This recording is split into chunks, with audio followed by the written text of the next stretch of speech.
Hey, this is Matt once again. Welcome back to another video. This is a Patreon request for Peter. First off, I want to apologize how late the request is. I do apologize for that. If anyone's ever interested in requesting pretty much any type of video, or review, or movie topic, whatever, you'd either send the request directly to my PayPal or join me on my Patreon.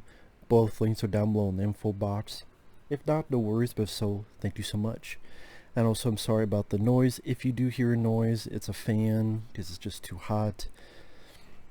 But let's get into it. 3, 2, 1, pressing play. The title pretty much tells you what movie he requested, which is Hellraiser 4, Bloodlines. Which I'm not really a fan of this film, although I would rather watch this than pretty much any of the other Hellraiser films after this.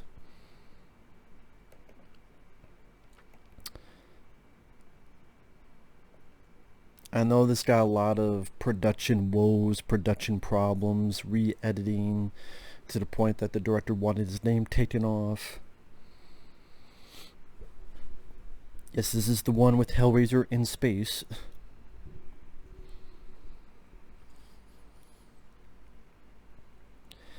And sad to say, Hellraiser in space is not the worst Hellraiser film. Not by far. And that's fucking sad. It's the worst of the first 4. But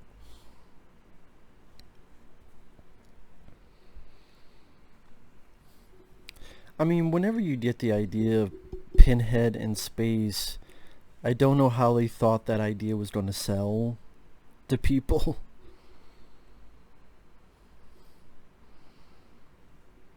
Gary Tunnicliffe did makeup effects, and later on he would be a director of some of these movies. A bad director, honestly. Just stick with makeup effects.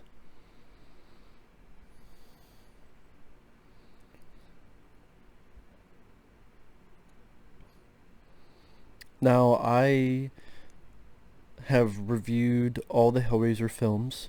They're on the channel. All the Hellraiser films are reviewed. I've done commentaries for the first 3.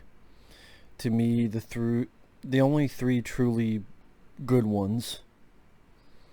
Directed by Alan Smithy. See, I believe it was Kevin Yagher who directed it and took his name off. I believe.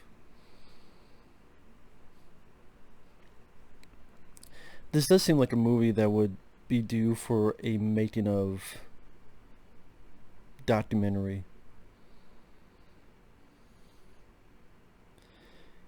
And it is weird, like starting off on a space station. It's now what you expect a Hellraiser movie to be. If you want to see Hellraiser in space, watch Event Horizon.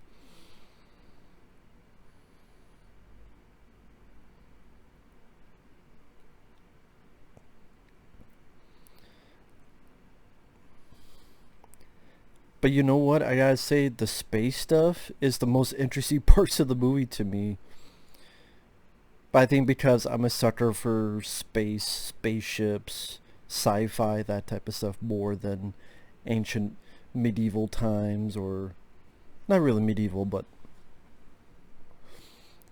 I'm more inclined of the future than the past. Now we got this guy, android, almost looks like a fucking Terminator, a low-rent Terminator with the red eyes.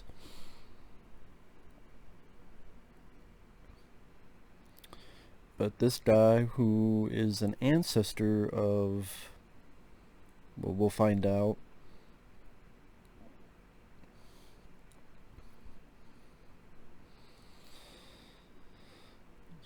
He's going to try to control this thing to open the box so that technically he didn't open it, because he wants to make a trap for Pinhead.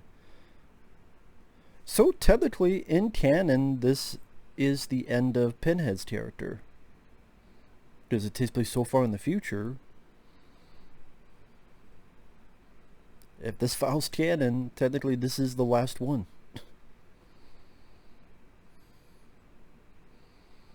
Unless there's a Hellraiser movie in the year 4000 that I don't know about. Probably will be one day.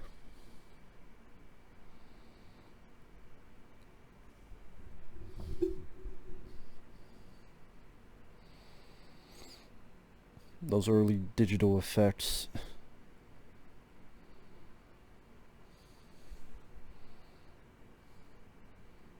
I do want to look up, I know it's going to slow down the video, but I do want to look up some production info on this.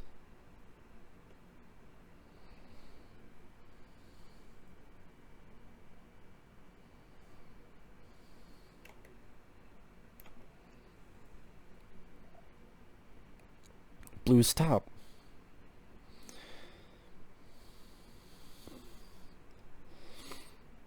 I don't remember anyone else opening the bots and just exploding.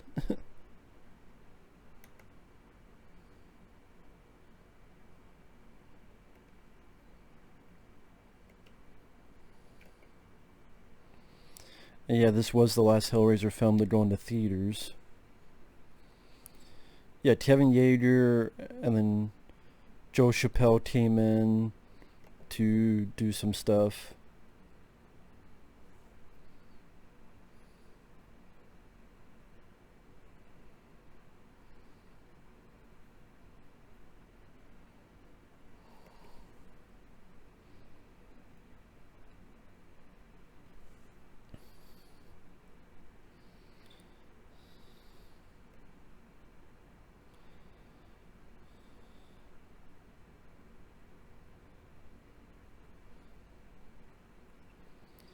Yeah, I want to see if it showcases.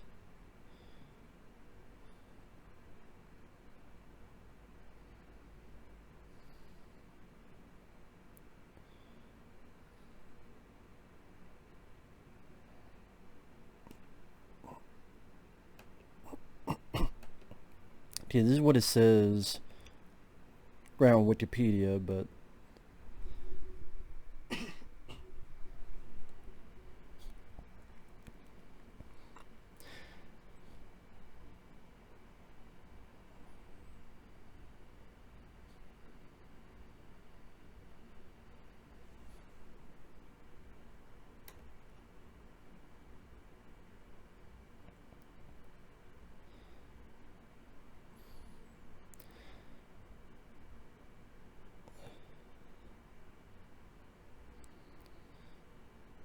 sorry, now, it's been a while since I've seen this, so I'm trying to listen to the dialogue, but that doesn't really work for a commentary. Okay, it says here, Clive Barker, who is the executive producer, wanted a fresh turn for the series after 2 sequels to his original film. The initial premise, a shape-changing structure used to trap Pinhead, was inspired by the ending of Hellraiser 3, which featured a building whose architecture resembled the Lament Configuration. Clive Barker suggested a 3-part film set in different time periods.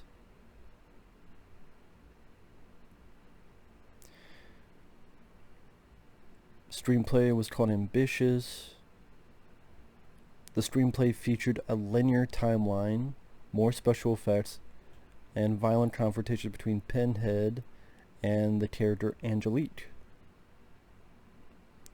The film was scaled back because Miramax didn't want to pony up the budget. Stuart Gordon was approached, but there were artistic disagreements. Kevin Yagher was hired. He liked the script.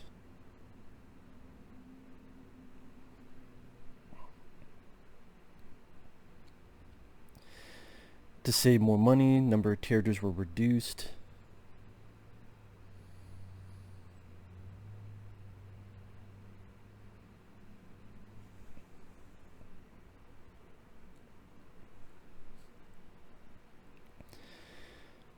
They shot the film, and Della Bradley called it the shoot from hell. Yagher replaced the original cinematographer. The assistant director was called away on an emergency. Several people suffered from illnesses. The art department camera crew were all dismissed within the first week. But it was completed on time within his budget, and the original cut was 110 minutes. Miramax's reaction was negative, and they demand that Pinhead receive a more prominent role and appear earlier.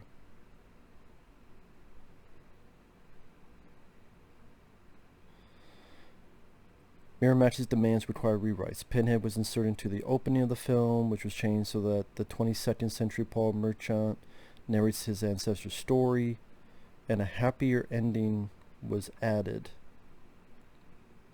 What was the original ending? Yagher, coming off the difficult shoot, declined to direct the new scenes and left the production, citing a lack of time and energy. Director Joe Chappelle was brought in to complete it.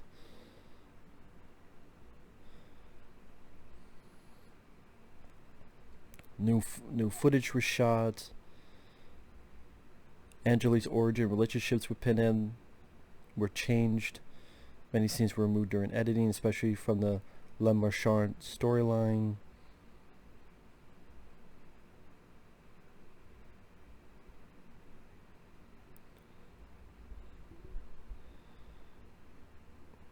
When Kevin Yagher saw the finished cut, he felt it strayed too far from his original vision and had his name removed.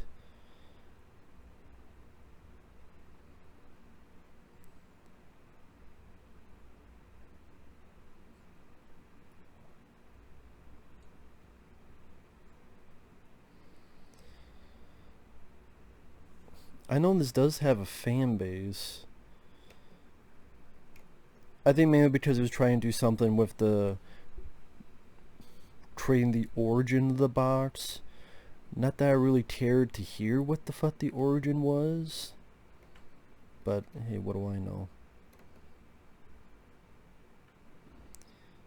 It's funny, I remember when the trailers for this come out and someone's like, a non-stop nightmare. The best one of them all.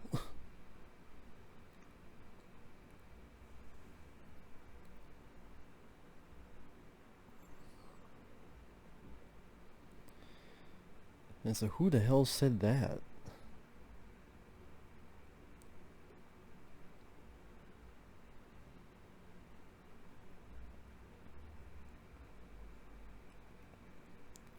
So I'm looking at the trivia just to see if it says what the original ending was. It's the last Hellraiser movie in the theaters.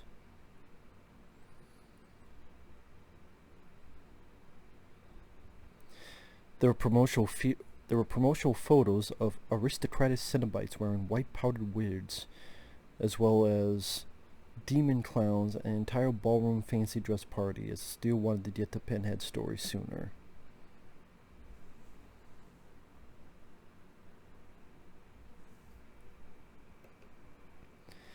Of course, within the film, we're in the backstory.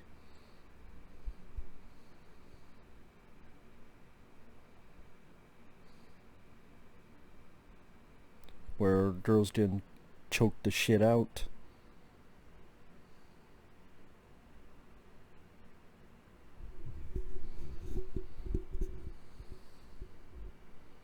They killed her ass.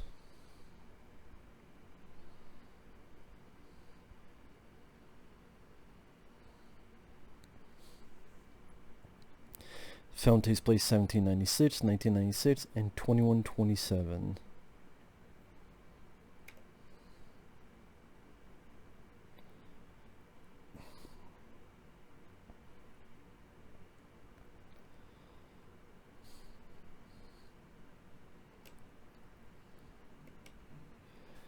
And that guy with the lantern is an actor named Adam Scott, who he's been in a couple stuff since then. And he hosts his game show. I forget what the hell it's called, but Ryan Reynolds actually does the narration of this game show. And it's something they're currently doing now. I already forgot what the hell it was called.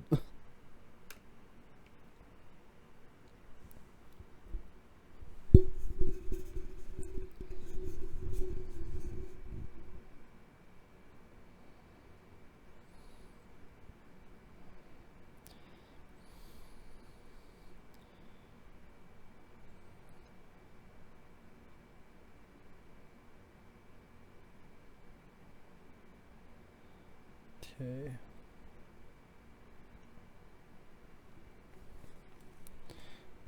Says here, due to the film's unpopularity with fans and critics, Arrow Video declined to accept this film as part of their limited edition Blu-ray restoration of the Hellraiser films, only including the first 3. Wow, so even Arrow Video didn't want this movie.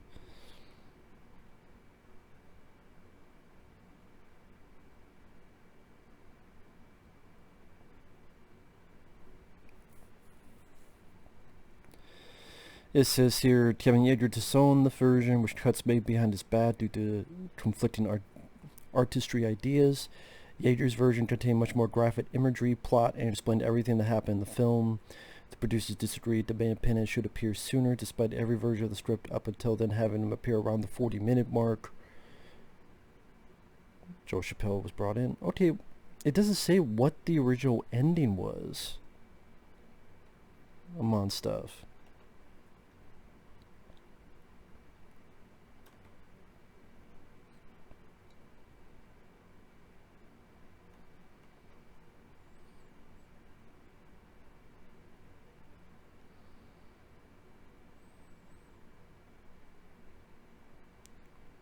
Okay, here it is.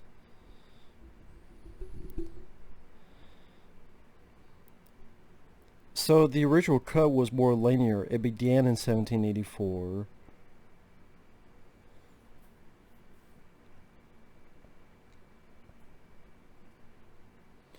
The last part set in the future is very much the same, but the lead guy does not tell the story.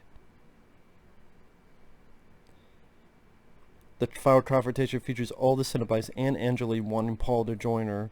He refuses and stays on board the ship, dying alongside Pinhead and the Cenobites and ending the Bloodline forever. Okay, so the guy stayed behind to die. Okay.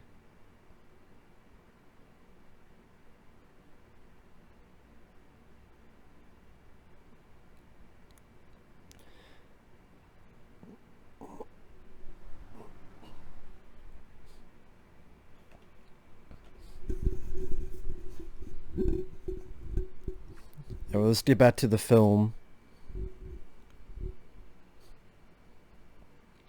So, I mean, again, I think the backstory of this film is interesting. Dare I say more interesting than the movie itself. But I think when I reviewed this film, it wasn't a full-on rant. I think it wasn't a full-on rant because concerning the other future Hellraiser films, this at least looks like it had a budget. There are some pretty good special effects in this. Because they cut so much out, this is a short running time. So it's not too long of a movie.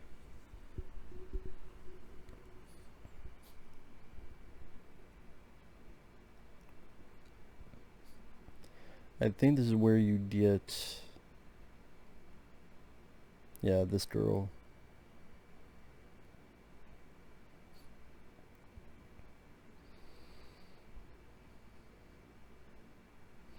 They summon the demon, the female demon.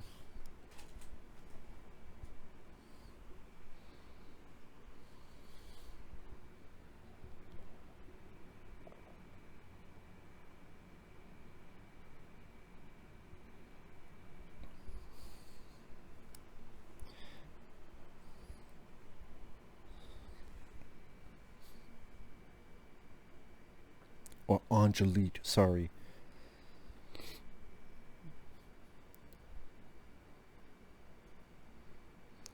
He who summons the magic commands the magic.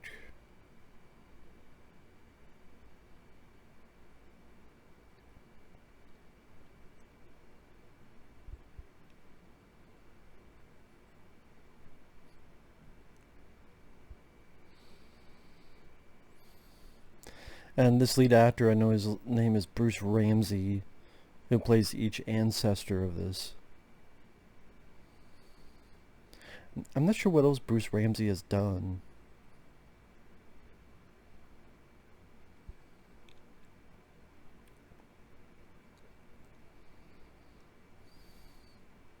Yeah. Did like an old school autopsy.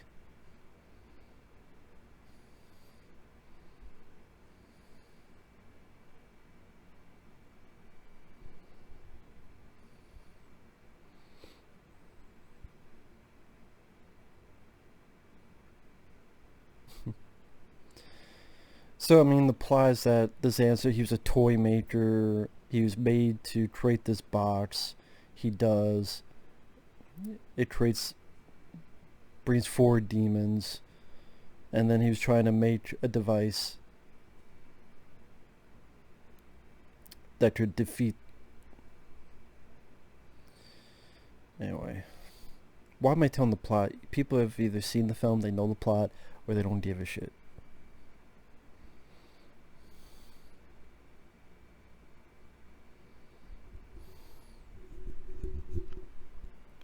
I mean, if you had Kevin Yagher's original cut, would this have gotten a better critical or commercial appeal? I have no idea, honestly. I really have no idea. I think you still would have had people be like, what the fuck, he's in space? Yeah, for a short time in the movie. Because most of the film is this backstory and the past and modern time. But the thing with all the marketing, the posters and the trailers, they all really focus on the future aspect. Because they figured that's what would sell the most. Future spaceships, special effects in the future storyline. At least they hope that's, Miramax hoped that's what would sell the movie. Although that didn't work out too well for them.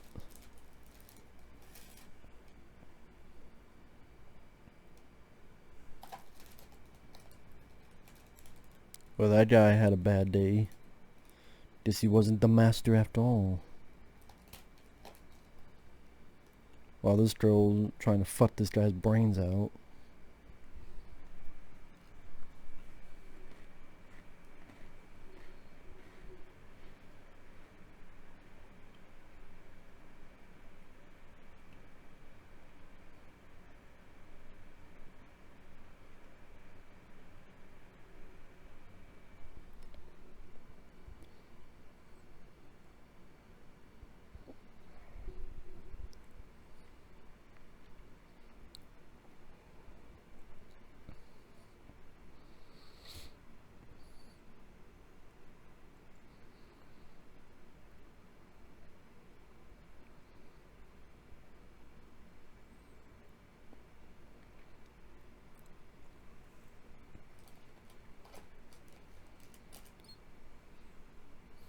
Sorry, I'm not saying anything because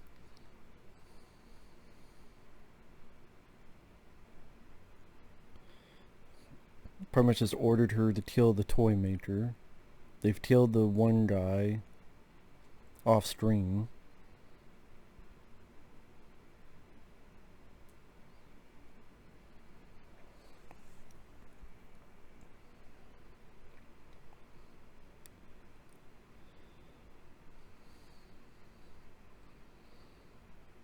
It seemed as if with the edits, this might have been the part that was cut the most, this 1700s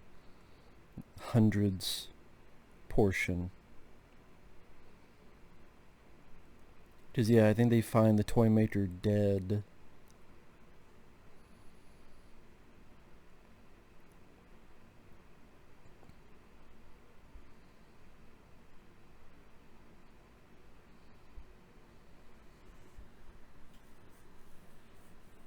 Oh, he's not dead yet, but still.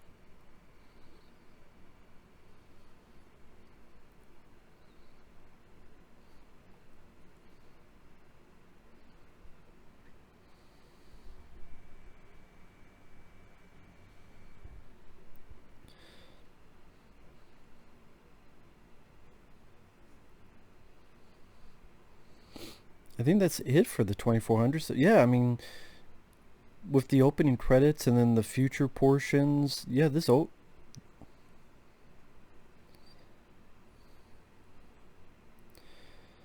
yeah, it seems like from the trivia there's a lot more portion to that 1700 stuff.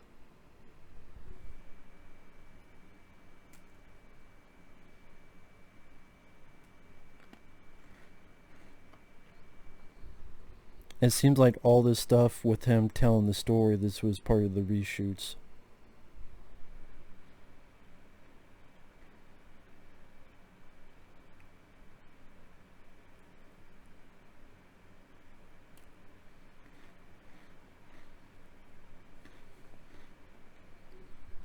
Sorry, I'm eating some graham crackers. I shouldn't talk with my mouth full, but oh well.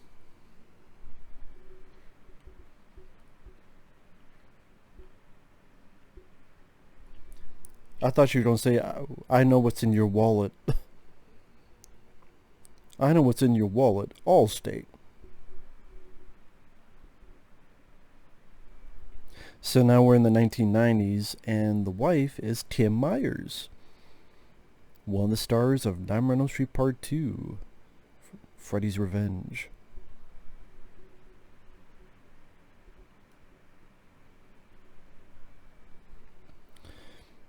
Always nice to see Tim Myers. She did a great job in Elm Street 2. I remember her doing a good job in this as well. The more it comes back to me.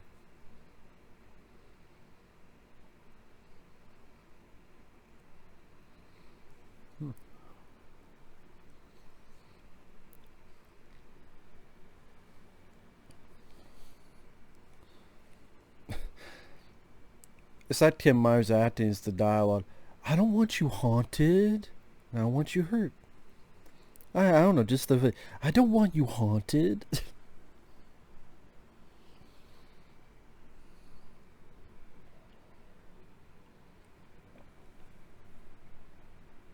So in Paris, 1996.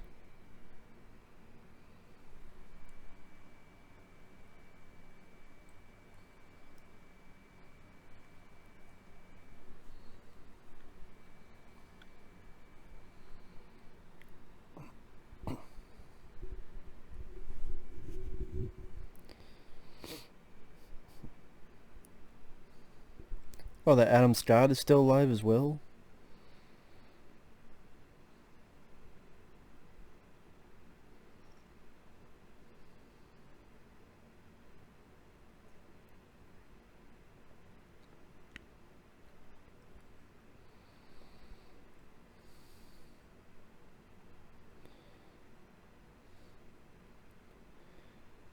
Yeah, he fucked up here. He signed his death warrant here.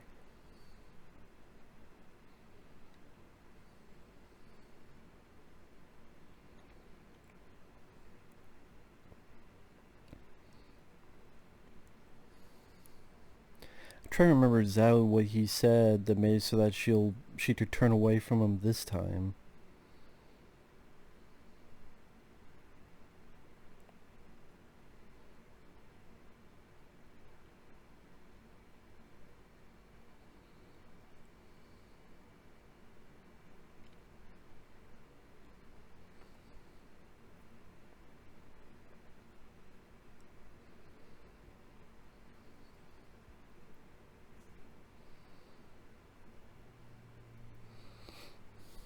Bad call, bad mistake.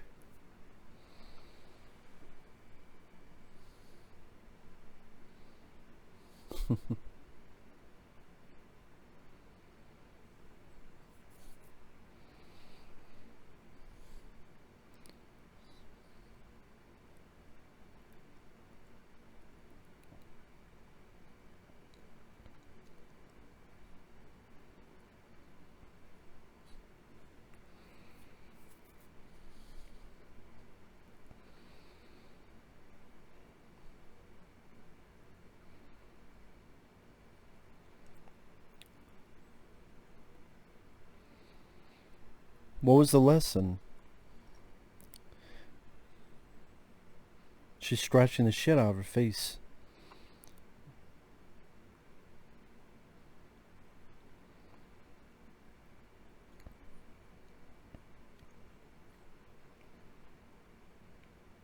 I'm trying to remember, what did he say that made it so that she could do this? I should have paid attention, that was my fault.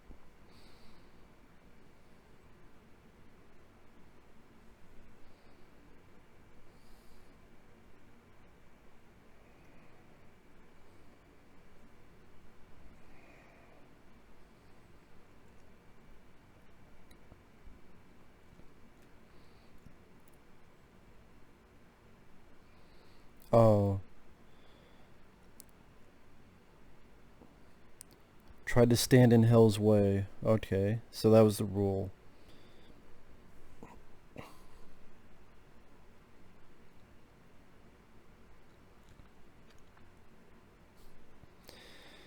Bit a piece of his face off and fucked up his face.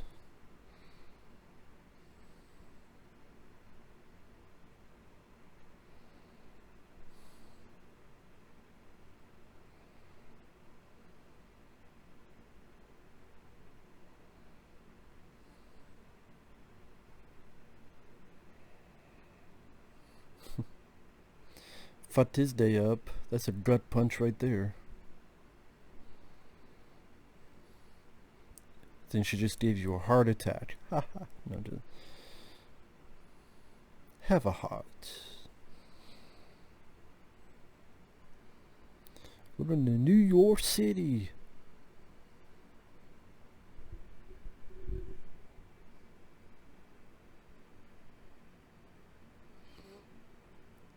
So this is the building at the end of Hellraiser 3. This is the guy who built it.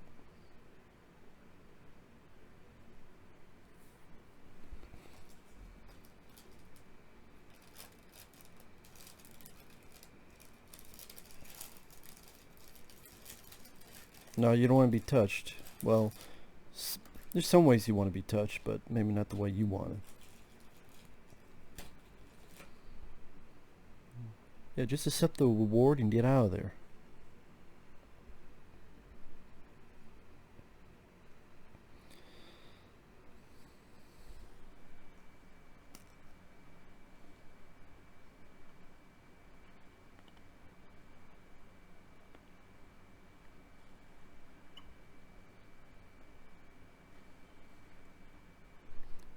She's giving you the fuck you eyes, dude. Get out of there.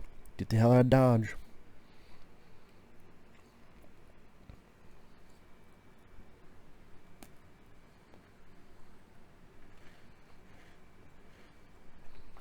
Get out of there, man.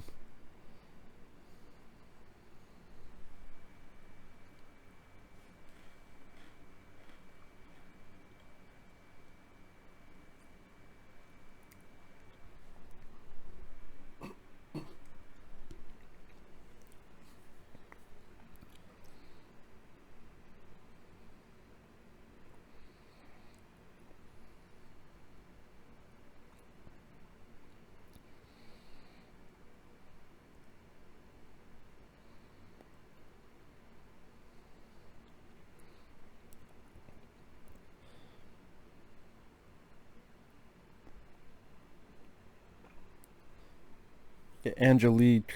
Oh, Angelique, just try and be a little bit more of a seducer.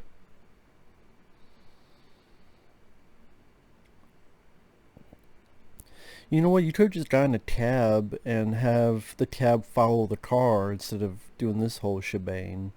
What the hell are you doing?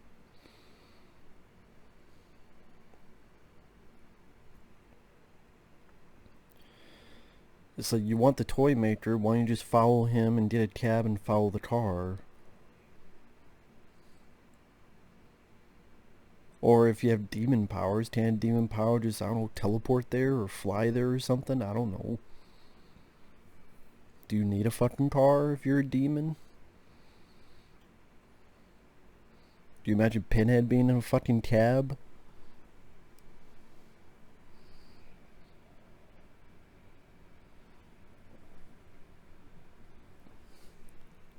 Or is just her just having some shits and giggles here?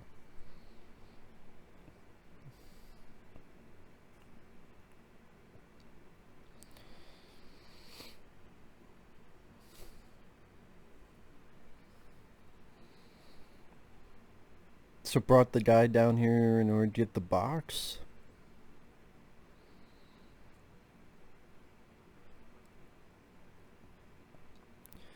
Okay, she needed someone to open this box, okay.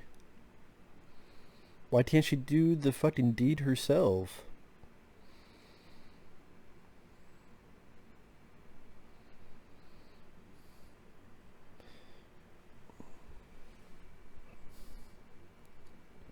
Then here we're going to get Pinhead pretty soon. But you think of all the Hellraiser films, Pinhead is not in them a lot. Except maybe part 3. Which is one of the interesting things about part 3, at least to me.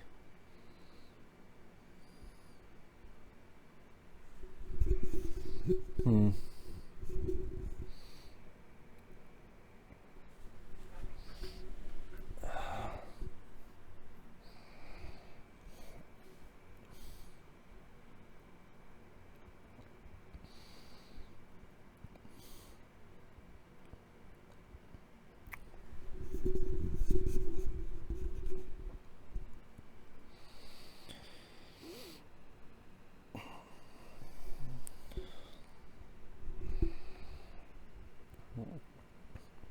Damn, did a whole scorpion get over here. That's what that is. The entire scorpion get over here. Pulled his ass right into the wall.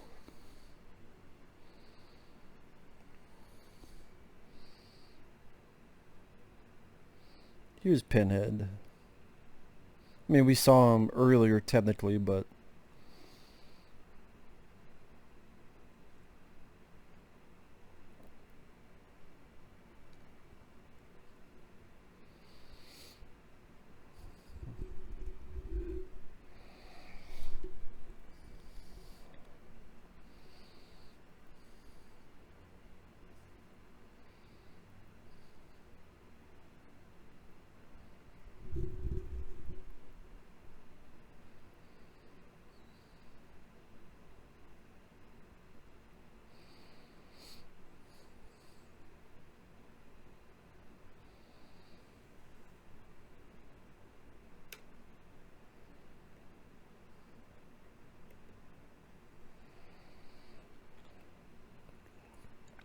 Say a Pinhead saying it's more ordered. The hell's more ordered and less crazy, I guess.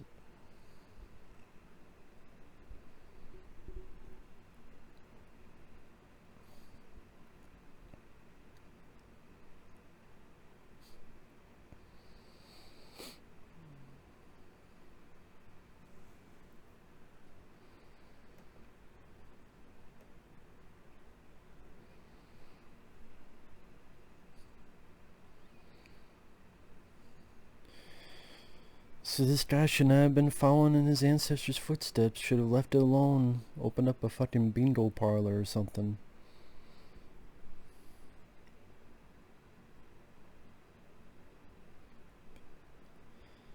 She's Catwoman. No, I'm just kidding. I'm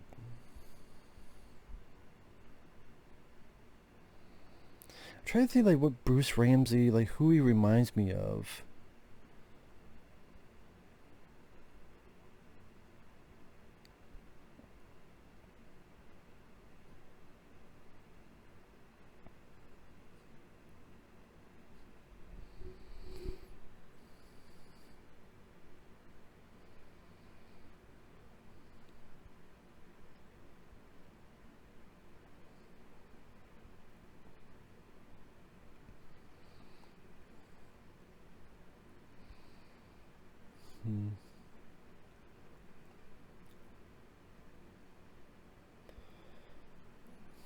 Sorry, I'm not saying much. This is a movie. It's hard to do a commentary for this film because obviously I don't know all the story about it. There hasn't been a full documentary made on the making of it, as far as I know.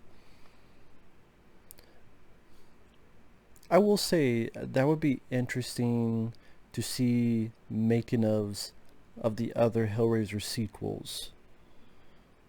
Just to know what the hell they were thinking or their frame of thought.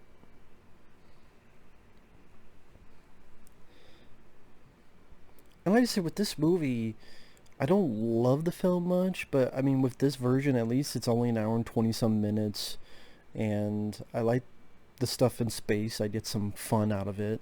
There's some pretty good special, like, makeup effects. Some parts of the story is kind of interesting. But on the flip side, I can't say I really cared a tremendous amount about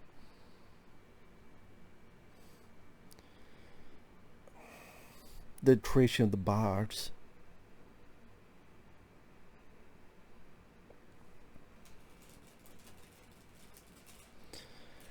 I'm not sure about Bruce Ramsay's performance. I'm kind of in between on his performance, this lead guy. Yeah, I'm kind of in between.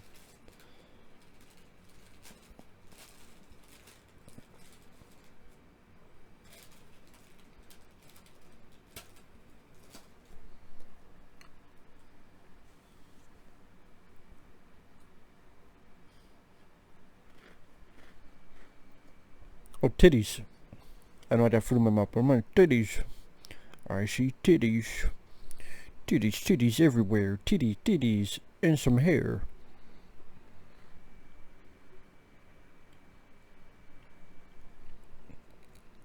Look at them titties.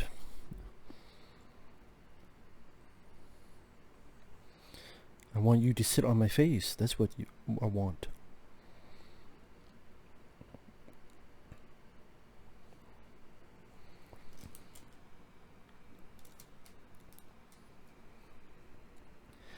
I remember the space scenes being fun because it's such a crazy concept, and it kind of an excuse for death scenes, makeup effects, and new Cenobites being created.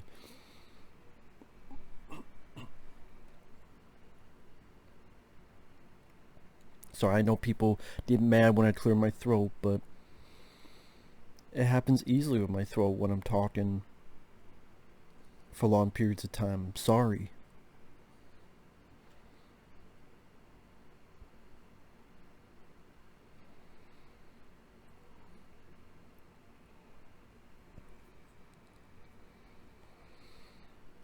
So Angelique is more about tempting, seducing, and Pinhead's more about pain and terror.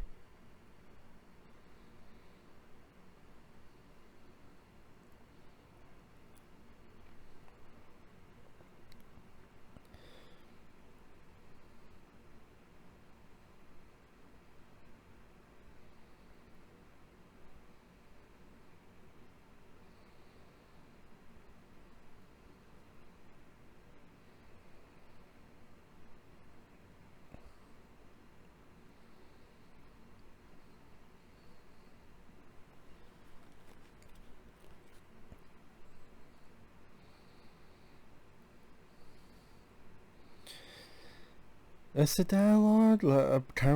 Two security guards having a conversation about what would you do if you with a girl who used to be a man. You mean cut off? Yeah, the whole hormones, the whole shebang. Is this what security guards talk about? I have a friend named Fabio who's a security guard. I doubt he talks about shit like that.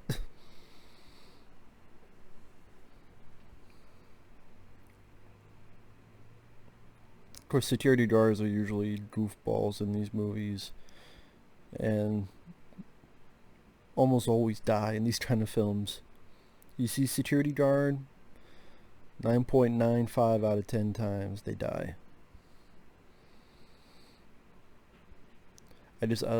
Unless you're the lady in Urban Legend or LL Cool J in Halloween H2O.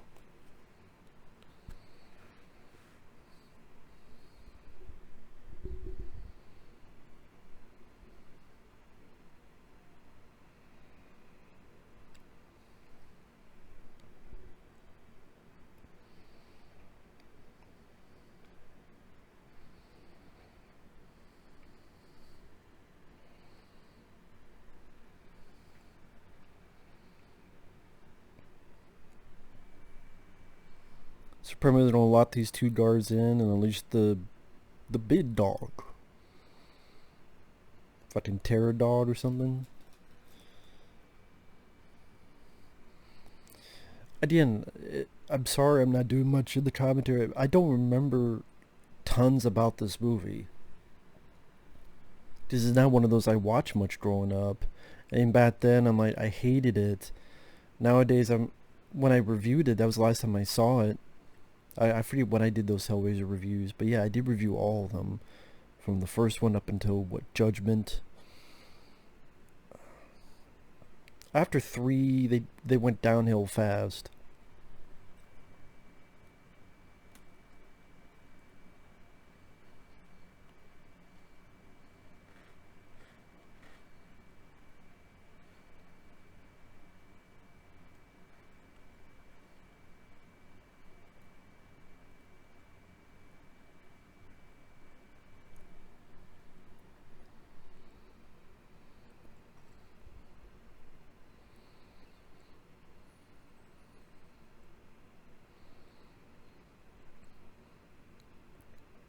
I just from what I understand in the original cut, there's more of a violent dealings between those two, while here it's like sexual tension stuff.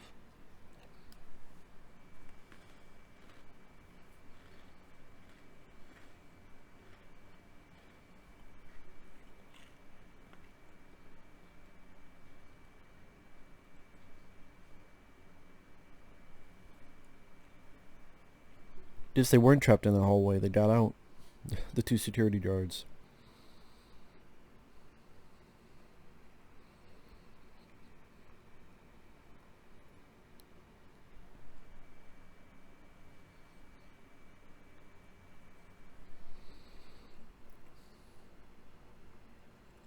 Or is this did I get confused? Is it not the future scene? Maybe it's this scene where these two guys get their heads merged together. Maybe that's what it is. That goes to show you, it's been forever since I've seen this. Because I know there's two people that get their heads merged together. Maybe it is these two guys.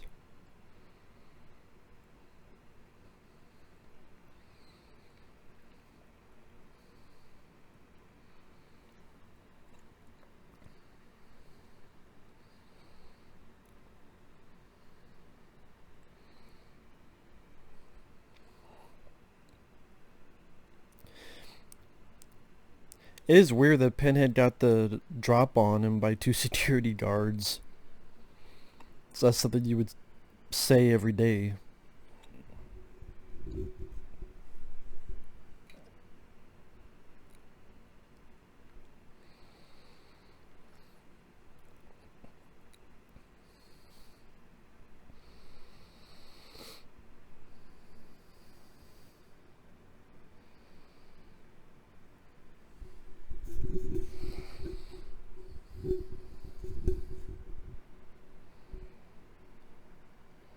Yeah, okay, this is the scene where they...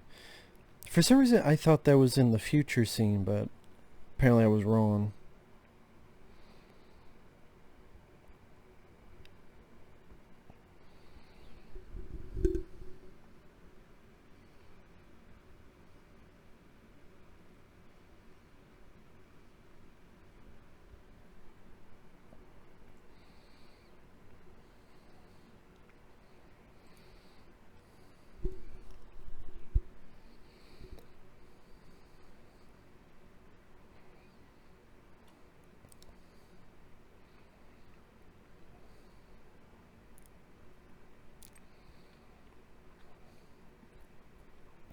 Definitely some creativity in this.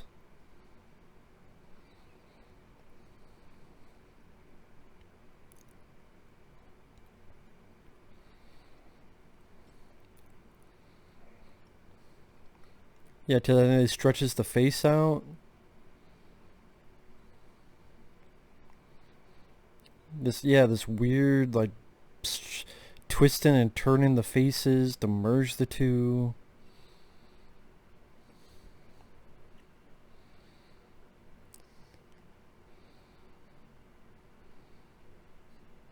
Well, I have a feeling that was probably yet longer in the work print cut.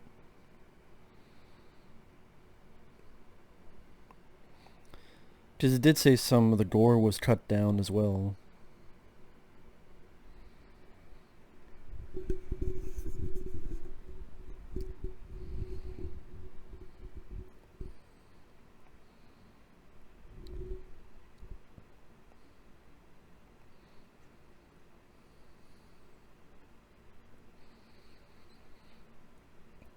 I like Kim Myers. She doesn't really have a lot to do in this.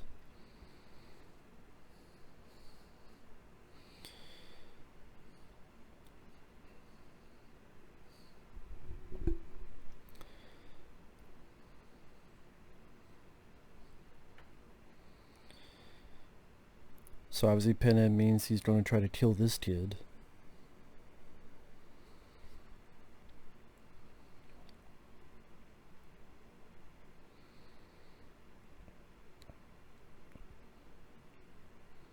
So what is Angelique actually trying to get out of the toymaker? Because she's had ample opportunities to just kill him if that's what she wants. So what is her actual goal?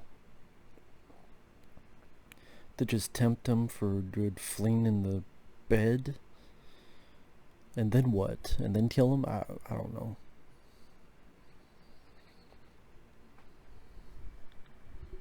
Try and put the microphone away so you're not hearing me fucking saliva.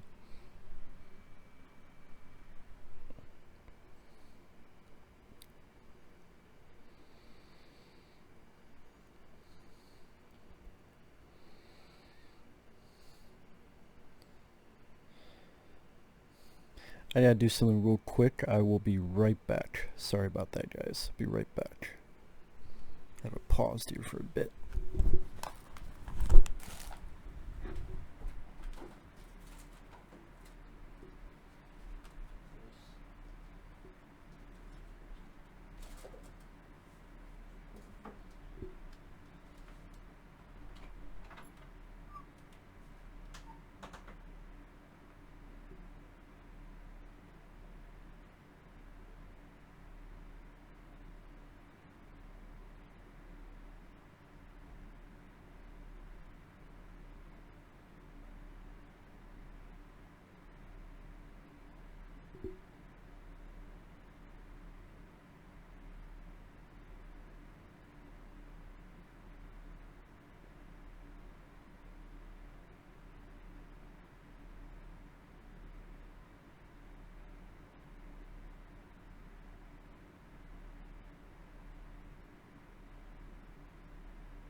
Sorry about that.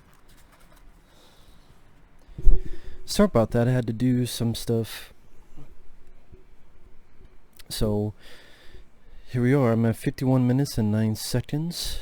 3, 2, 1, pressing play. Yeah, I apologize to Peter. I know this isn't going to be much of a commentary, but I am doing my best. Just a lot of craziness going on in the real world.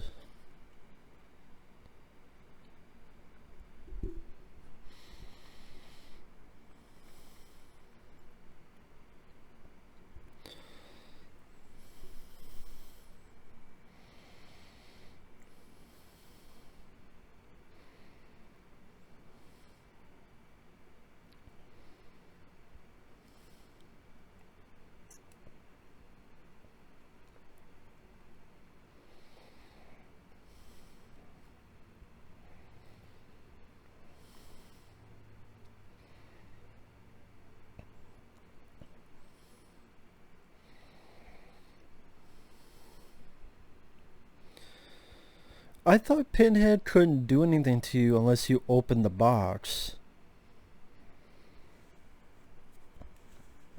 I mean, with part 3, it was part of the stories that his soul was separated from the human portion, and he was sort of a one-off renegade version of Pinhead. But here again, I thought he couldn't. Maybe that's not the rules anymore. I don't know.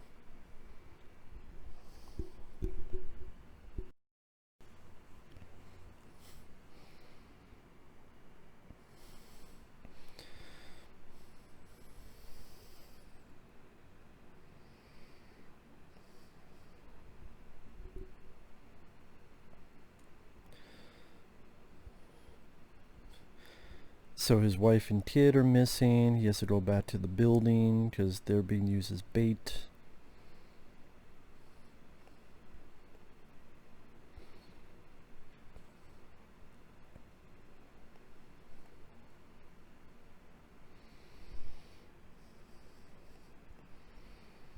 Why is she going up to touch the box? I don't understand what Tim Myers is doing.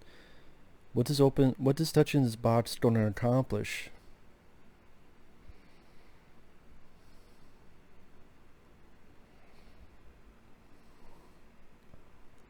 Elevator, lucky number 7.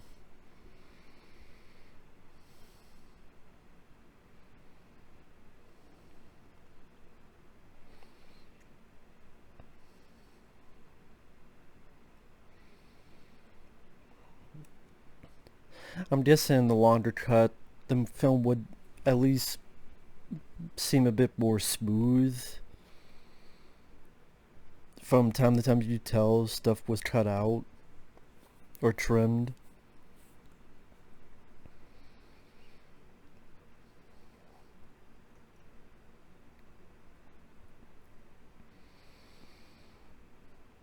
And Miramax and Dimension did that shit all the time. I mean, Halloween 6, you had the producer's cut, then you had the theatrical cut. Did with this film.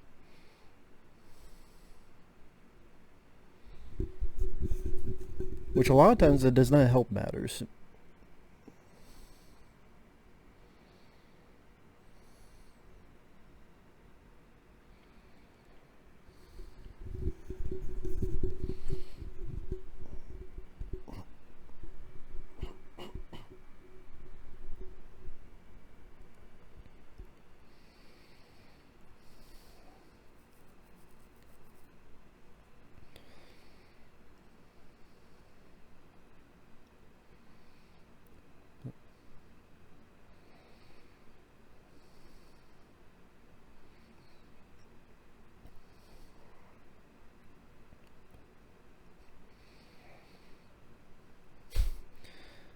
I do like that line. Do I look like someone who cares what God thinks? I do like that line. So he wants him to finish.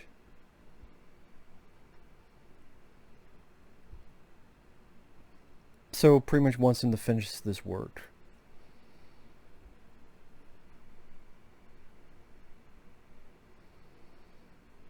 Potentially a bigger pathway. Okay.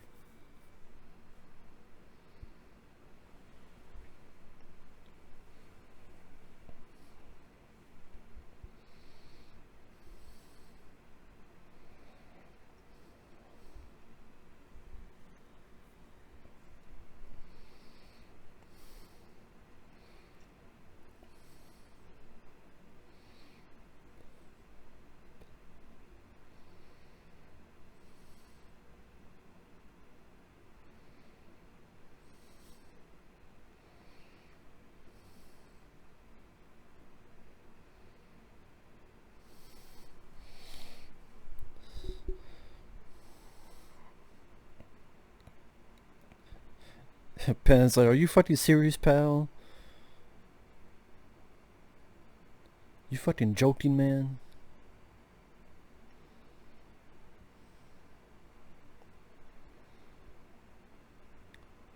What the fuck? You're gonna leave your kid on an elevator and you're gonna split up? That's your fucking plan?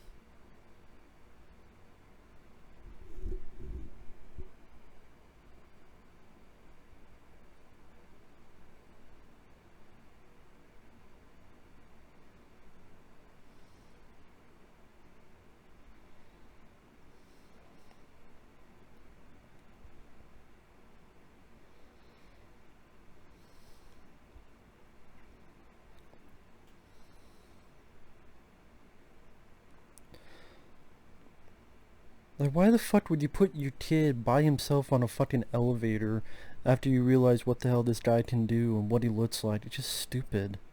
Fucking dumb.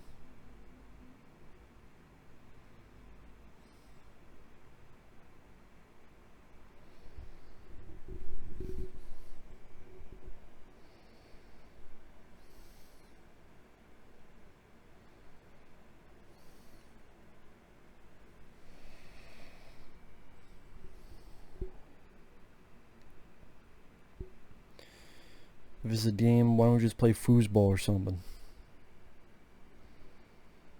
Go play with yourself.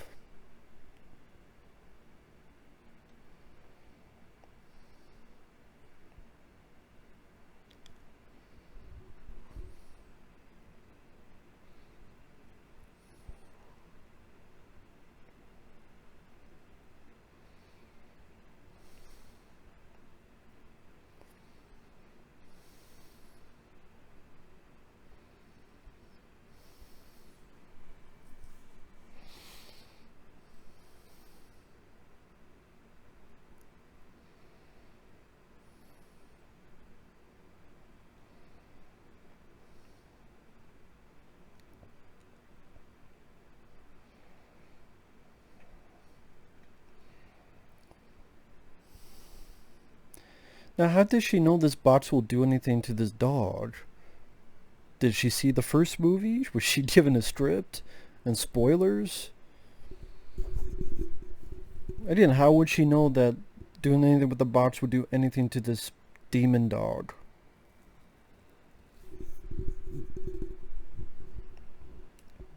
That's a weird line to give her. Does this pathway work both ways?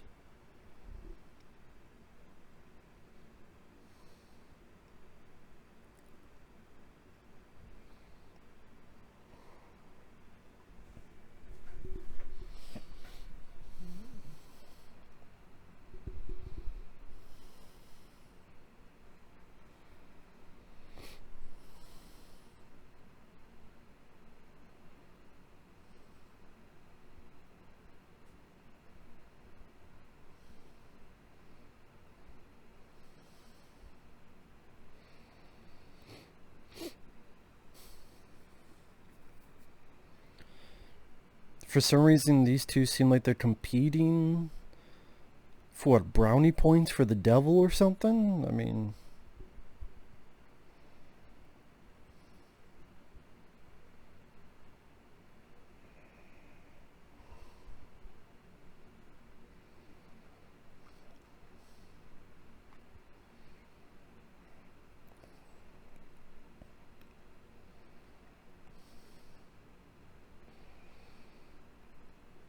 Yeah, you open up something with all this special effects.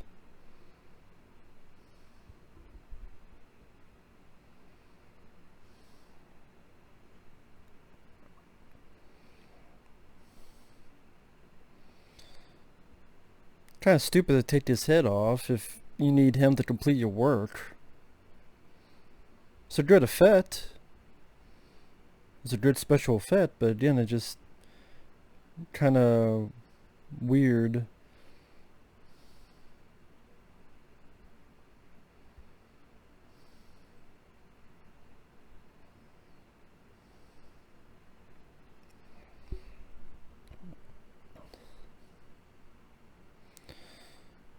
Why does it drag Angelique? I didn't understand what was the competing bit between Angelique and Pinhead, and why is now everything going to hell for them? I guess because of what that ancestor typed up, I guess.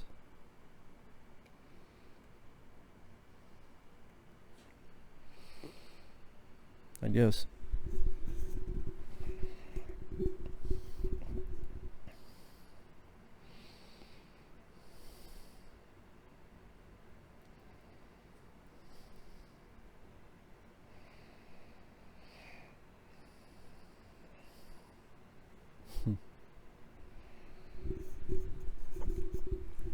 Maybe the longer cut explains some of the questions I have.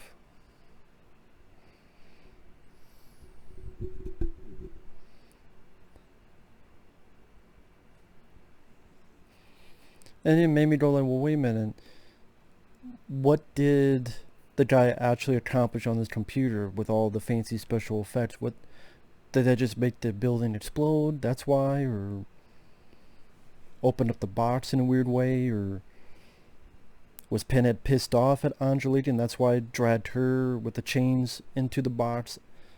I don't know. Bit confused about all that.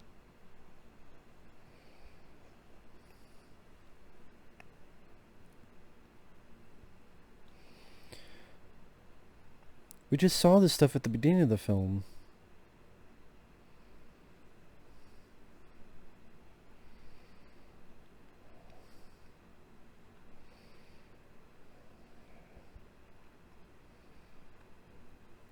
Then we got Pinhead.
Well, at least we got 20 minutes left.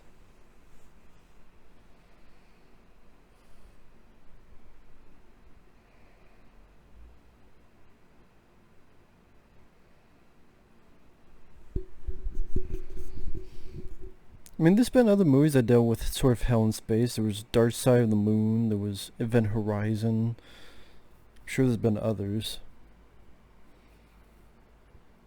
Which both of those I would say is better than this.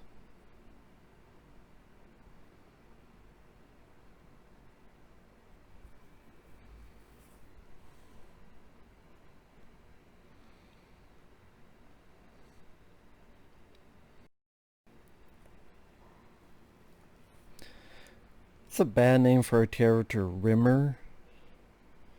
I don't know. Rimmer, as in rimming.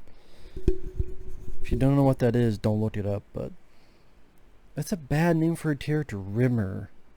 Like, seriously, Rimmer? Rimmer. I guess originally it was supposed to be a guy playing that character, but then they have, they cast a lady.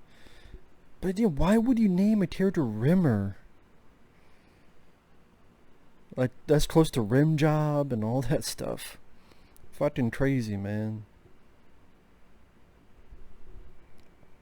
Fucking crazy.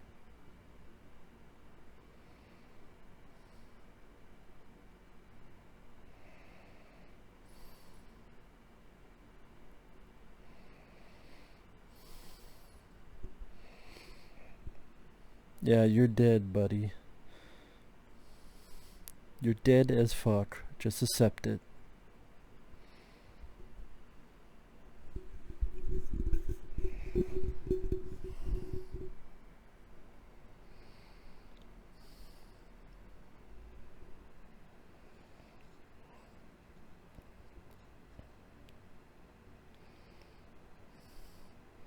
Yeah.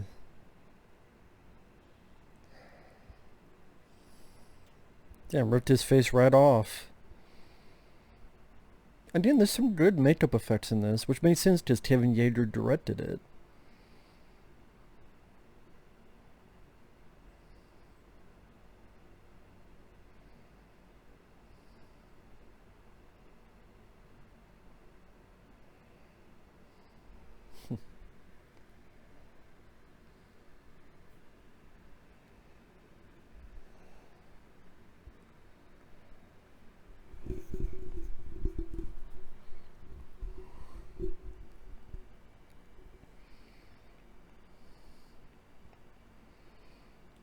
He's right, they're all gonna be deep fried dipshit dead. Dorme, pal.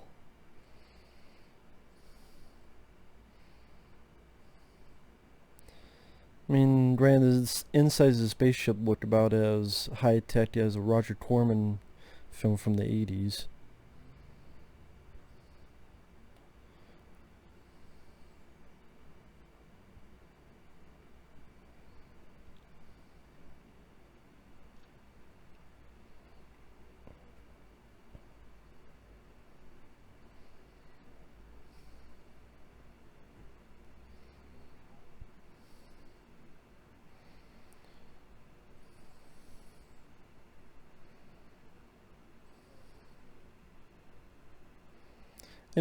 Interesting design for Angelique, the whole peeled back head, and don't mind that look. Yeah, pretty much these people in the station used to get a body count, which I'm not opposed to.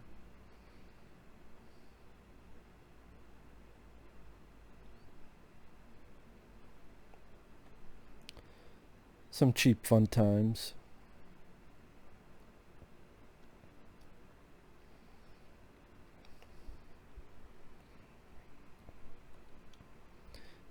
We already know these guys are dead. And then any minute now, Xenomorph gonna pop up now. But I'm just, that's why a lot of this, the promotion, they wanted the space stuff, because you know, they see the success of films in space or futuristic tech and all that stuff. Right, none of this looks futuristic. Looks like a sewer system or warehouse in Pittsburgh or something.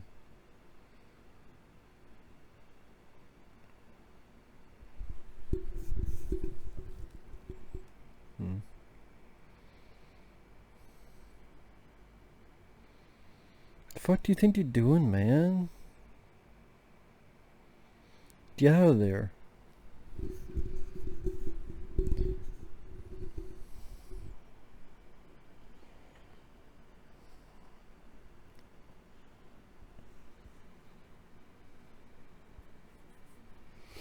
Interesting death, getting your head cut off by being halfway in the mirror.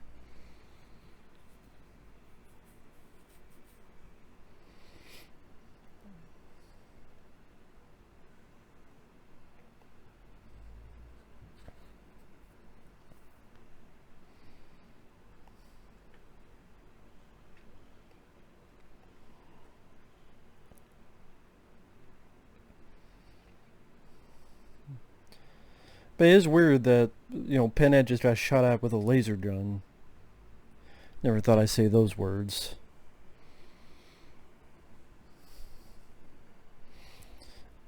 Because that is the thing when people talk about this film, they mention is the space stuff, for good or bad. They don't really talk about the modern day time stuff. They don't, you know, in the theatrical cut, the 1770 something stuff is 15 minutes long or so. So good portions is, I think that's one, like the middle portion wasn't the most interesting. Although I like Tim Myers. I would have had most of the film be on the space station stuff. Really?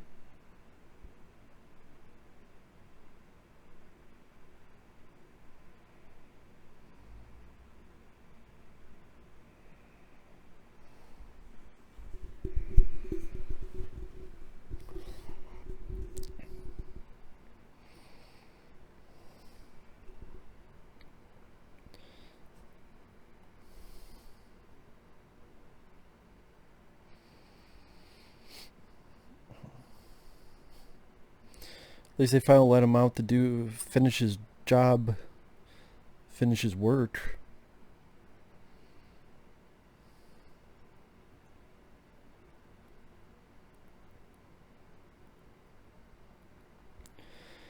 Of course, he's not going to know what to do with that.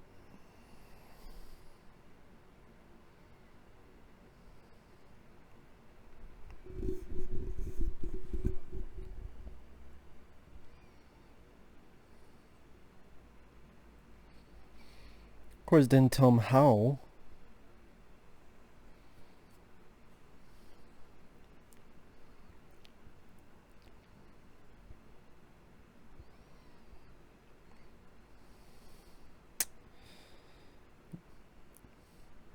Wasn't just a box, man.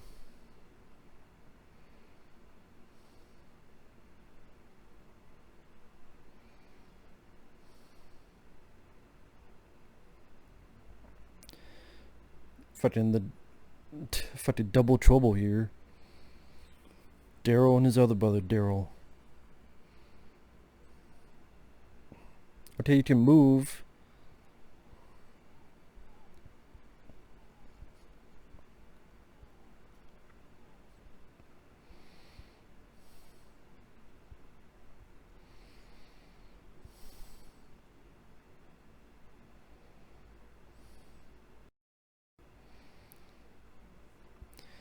I wonder if that scene was longer too,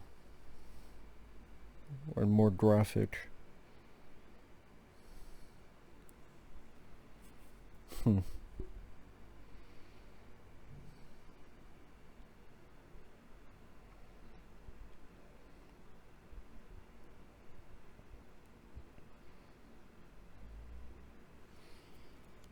I think a lot of people, they probably sincerely thought this would be the last one, and went, this is how it ends, on a fucking spaceship with some conversations, and of course, like, it's never over. Let's be honest, it's never over.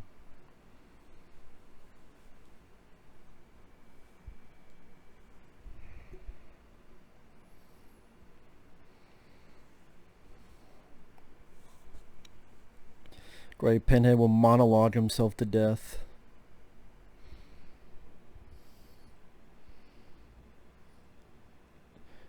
I see, like, his plan. Let me show him a picture of Earth and have a monologue for the remaining 5 minutes.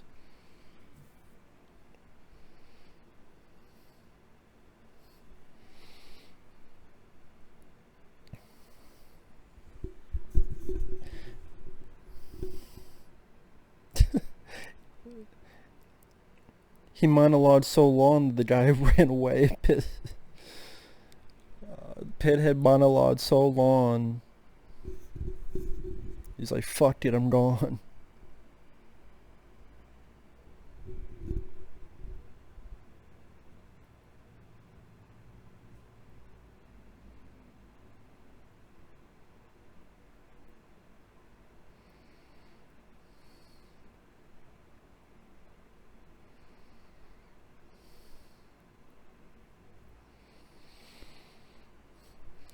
So in the original ending, he did sacrifice himself.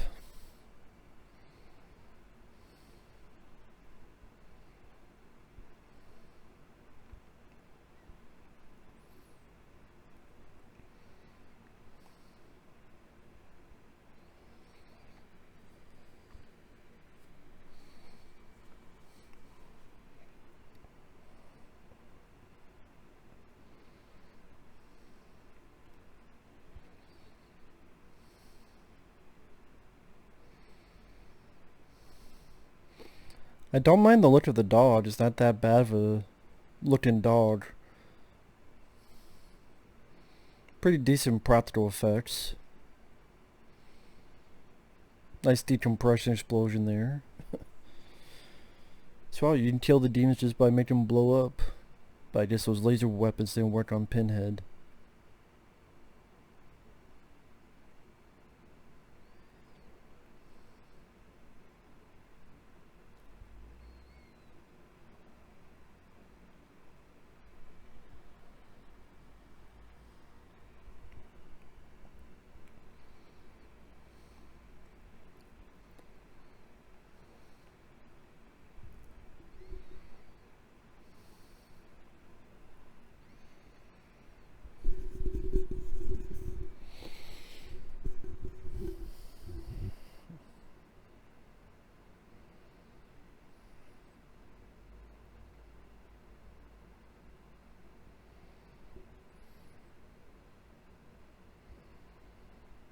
That's definitely a line to be used in the trailers.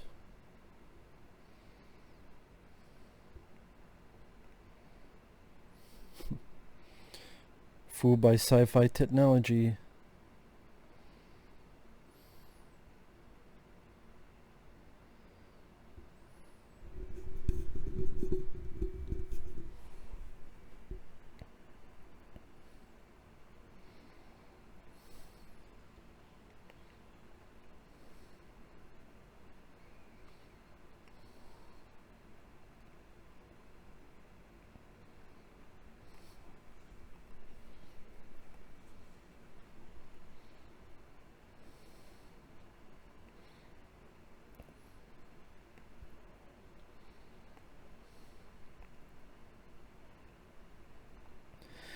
And you see nothing really happened to the other Cenobites, Angelique and them.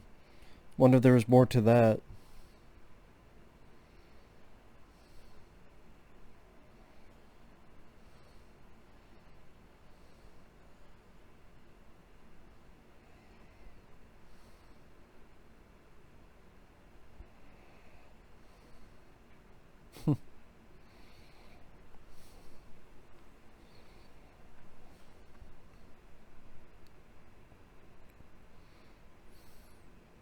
Fuck this day up.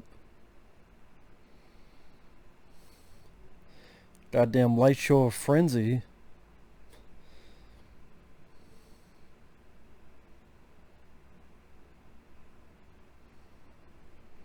Goddamn board tube.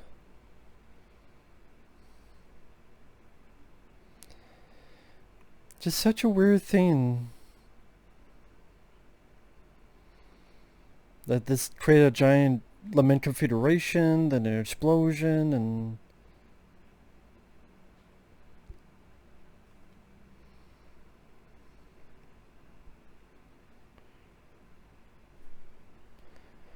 I have to think that's how audiences felt. They went, really? Okay.